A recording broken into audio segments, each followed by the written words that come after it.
디자이너 10년 차가 되면은 경쟁 PT가 쉬워질까요? 발표를 많이 했으니까 편안해질까요? 결론부터 말씀드리면은 저는 아직도 떨립니다. 엄청 긴장되고 어제 다녀왔는데 흰머리 한 개는 난 것 같습니다. 10년이 지나도 적응되지 않는 PT 솔직한 리뷰를 한번 해볼게요. 어제 막 끝난 따끈따끈한 경쟁 PT 사례 말씀드려 볼게요. 흔히 연차가 쌓이면은 잘하겠지, 껌이겠지 이렇게 생각할 수 있을 것 같거든요. 그런데 참 여전히 실수를 합니다. 한 3가지 포인트를 나눠볼게요. 첫 번째, 일찍 도착하자. 두 번째, 발표 시간 체크는 생명입니다. 세 번째, 10년이 지나도 심장이 떨립니다. 발표만 있으면 긴장하시는 분들 제 이야기에 100% 공감하실 것 같아요. 그럼 3가지 포인트 바로 시작하겠습니다. 첫 번째, PT장에는 무조건 일찍 도착해야 됩니다. 보통 15분 전에 도착하라고 안내를 해주시거든요. 계획 15분 전까지 도착하자. 이렇게 출발을 하면은 차가 막힐 수도 있죠. 길을 잘못 들 수도 있죠. 또 처음 가는 건물은 2층에 몇백 몇 호로라고 하는데 거기를 어떻게 합니까? 조금 헤매기도 한단 말이죠. 그러면 15분 전에 도착을 못해요. 대신에 늦지는 않습니다. 그런데 부랴부랴 도착해가지고 잠깐 숨 돌리고 바로 발표장 가야 돼요. 정말 천재성이 있거나 진짜 쌉고수 그분들은 그냥 뭐 1분 전이든 뭐 30초 전이든 바로 가서 도착해서 저 지금 발표하면 되나요? 탁 들어간다. 저처럼 심장이 약하신 분들은 무조건 일찍 가야 됩니다. 그래서 아예 나는 30분 일찍 도착해야 되겠다. 이런 스케줄로 움직이시는 게 저는 좋은 것 같습니다. 왜 일찍 도착해야 되냐? 일단 지각을 안 하죠. 가장 중요한 겁니다. 두 번째, 연습을 할 수 있잖아요. 여유 있게 발표자를 보면서 시간이 되기 전까지 연습을 할 수가 있습니다. 아니 수천만 원이 걸린 PT인데 30분 일찍 가는 거 당연히 해야죠. 그런데 저는 어제 늦지는 않았죠. 첫 번째 사례입니다. 15분 전까지 가면 되겠지 했는데 초행길이고 건물도 처음 가는 데였고 헤매다가 8분 전에 도착했어요. 그래서 화장실 갔다가 자리에 앉아서 잠깐 유인물 봤는데 바로 발표였습니다. 일찍 도착해서 좀 더 연습했다면 하는 아쉬움이 굉장히 많이 있습니다. 그러니까 여러분 중요한 발표, 경쟁 PT가 있다면 생각하지 마십시오. 30분 일찍 도착하십시오. 그냥. 두 번째는 발표 시간 체크예요. 보통 발표장 들어가면은 시간 안내부터 해줍니다. 발표 시간은 10분이고요. 질의는 5분입니다. 이렇게 안내를 해준단 말이에요. 그런데 저는 첫 번째부터 꼬인 거예요. 너무 여유 없게 도착했고 거의 바로 발표장에 들어갔기 때문에 귀에 잘 안 들렸었나 봐요. 10분 발표 5분 질의였습니다. 머릿속으로는 그렇게 진행하자. 앞에 큰 전자시계가 있어요. 근데 거기에 딱 15분, 15:00 이렇게 딱 있는 거예요. 그 순간 제 머릿속에서 발표 시간 15분이구나 이게 돼버렸어요. 뼈 아픈 실수죠. 쭉 발표를 진행했습니다. 그 시계를 딱 보니까 7분이 남은 거예요. 되게 여유 있네? 라고 생각을 했어요. 그런데 제가 시간을 착각했죠. 발표 시간은 10분이었고 질의응답 시간이 5분이었습니다. 그게 다 포함된 시간이었던 거예요. 심사위원 중 한 분이 1분 남았습니다. 이렇게 알려주는 거예요. 그때 멘붕 오는 거죠, 그냥. 그런데 어제 발표에서는 다행스러운 점이 있었어요. 제가 보통 발표 자료 앞부분에 기업에 대한 개요를 넣거든요. 우리는 어떤 회사고 어떤 프로젝트를 수행했었습니다.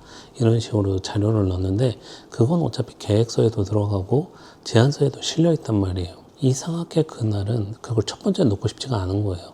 그래서 그 내용들은 맨 뒤로 빼고 바로 발표 시작하자마자 저희는 이런 디자인을 만들 겁니다. 그래서 주주주 분석한 거 발표하고 결론을 맺었죠.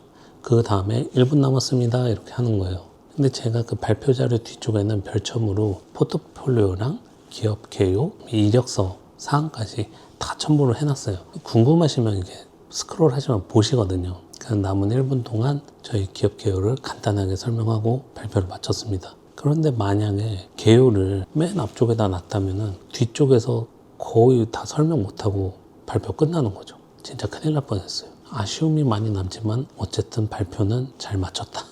이게 뭐 되면은 너무 좋지만 안 되면 겸허히 받아들여야죠. 말 그대로 경쟁 PT잖아요. 저보다 더 잘한 사람이 수행을 해야죠. 두 번째는 발표 시간을 정확하게 체크하는 걸로 정리하도록 하겠습니다. 마지막 세 번째예요. 아니 10년이나 발표하면은 안 떨리는 거 아니에요? 여러분 무지하게 떨립니다. 그런데 이제 10년 하다 보면은 뭐라 할까요? 그 요령이 생기는 거죠. 안에서는 이상하게 막 되게 떨려요. 긴장되고. 근데 겉에서는 아 이건 이렇고요. 이런 우리가 조사를 해봤더니 이런 방향성이 있었습니다. 이런 포인트가 있었습니다. 이 포인트들을 이러이러한 컨셉으로 디자인을 풀어나가겠습니다. 뭐 이런 식으로 막 얘기를 하는데 속 안에서는 막 긴장돼요. 슬라이드의 내용이 막 머릿속에서 섞이기도 하고 좀 긴장하면 말이 빨라져요. 그러면 꼬이게 되고 저 사람 지금 무슨 얘기하는 거야? 막 이런 식으로 되거든요. 그래서 저의 요령은 막 똑같이 떨리는데 안 떨리는 척하는 것도 중요해요. 하지만 저는 척하는 것보다는 딱 떨리는 순간에 이런 마음가짐을 합니다. 급해지지 말자. 제발 천천히 말하자. 계속 속에서 되뇌어요. 너무 떨림이 심할 때는 잠깐 멈춰요. 한 2초 정도. 3초, 4초는 좀 너무 길고요. 딱 잠깐 2초 하고 바로 시작하는 거죠. 그러면 긴장이 좀 풀리더라고요. 지금 영상을 찍는데도 굉장히 긴장돼요.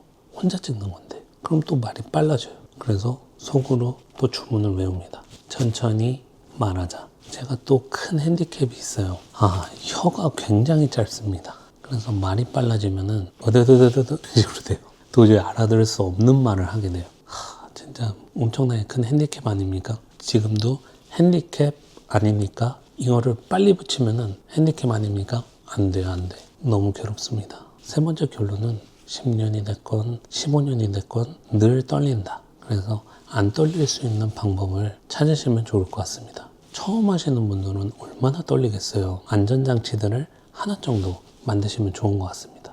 발표 자료 보면서 달달달달 외워서 수십 번 연습하고 이런 것도 물론 좋은데 머리가 하얘질 때가 있거든요. 너무 복잡한 것을 머릿속에 다 넣으려고 하지 마시고 정말 심플한 이런 안전장치, 떨릴 때 안 떨리게 하는 방법, 이런 것들을 하나만 가지고 가셔도 큰 도움이 될 것 같습니다. 제가 이제 발표하러 다닌 거는 한 10년 차가 됐죠. 그런데 아무리 생각해도 크게 늘지 않았어요. 발표도 너무 중요한데 결국에는 내용이 제일 중요하죠. 내용을 잘 준비하시고 실수하면 안 되는 것들을 실수 안 하게끔 잘 체크하시기 바랍니다. 저는 뭐 이런 세 가지로 식은땀을 흘리는 경험을 했는데 여러분도 그런 경험들이 있으시잖아요. 댓글로 한번 남겨주세요. 서로 노하우를 좀 공유하면은 저에게도 도움되고 또 이 영상을 보시는 분들에게도 도움이 되실 것 같습니다. 첫 번째, PT장에는 30분 일찍 도착하는 겁니다. 두 번째, 발표 시간 잘 체크하기. 발표하다가 1분 남았습니다 소리 들리면 그때부터 심장이 막 미친 듯이 뛰거든요. 그래서 시간을 잘 체크하고 분배를 잘 해야 됩니다. 세 번째, 10년차 디자이너는 발표할 때 안 떨까? 속에서 덜덜덜덜 떨고 있습니다. 오랜만에 영상을 찍었는데요. 영상 만드는 게 어렵고 시간이 많이 들어가요. 그래서 자꾸 미루게 되는 거죠. 일도 바빠 죽겠는데 영상 편집하랴 뭐하랴 또 집에 가서 육아하고 시간이 없어요. 그런데 최근에 새벽에 챌린지 하는 모임에 들어갔거든요. 거기서 언제까지 이거 하라고 동기부여를 해주는 거죠. 그래서 지금 이렇게 카메라를 켰습니다. 한 6주 동안 할 거기 때문에 당분간은 영상이 자주 올라올 것 같아요. 지금 공간도 새로운 곳으로 바뀌었는데 다음에는 한번 공간을 보여드리면 좋을 것 같아요. 그럼 다음 영상에서 또 뵙겠습니다. 클라이언트님도 디자이너 여러분들도 멋진 디자인 만드세요.